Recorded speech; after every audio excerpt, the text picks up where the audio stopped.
Sarah had always felt safe in her apartment. It was small, but cozy, with warm lights and thick curtains that kept the outside world at bay. The hum of the city was distant, like a fading memory, and that was how she liked it. But recently, things started to feel off. It began with the noises. At first, Sarah thought it was the old pipes, the building settling. But then, the scratching sounds came. Light at first, then louder, like something small but persistent, tapping at the walls behind her. Every night, it grew stronger, as though whatever was making the sound was trying to get closer. One night, after she turned off the lights, she lay in bed listening. The scratching was there, but now it was joined by soft, slithering movements, like something crawling on the other side of the wall. Her heart raced. She tried to tell herself it was just the building's age, but deep down, she knew that wasn't true. The next morning, Sarah decided to investigate.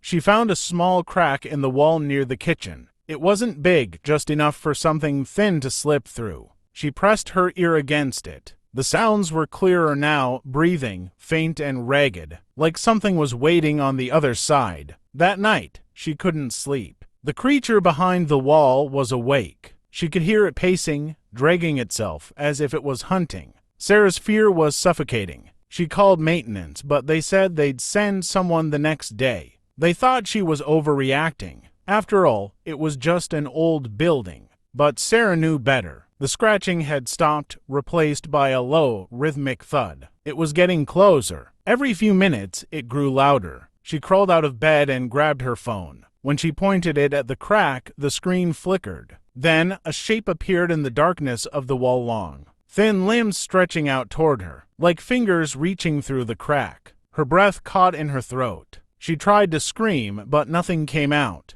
The creature's fingers slid through the crack. Too thin to be human, too wrong to be anything she knew. They brushed the wall with a cold, wet touch. Sarah backed away, but the wall shifted and a shape began to emerge. The thing was tall and covered in shadow, its features twisted, its eyes wide and hollow. And then, with a noise like the breaking of bone, it crawled through the crack, dragging itself into her apartment. Sarah never called for maintenance again.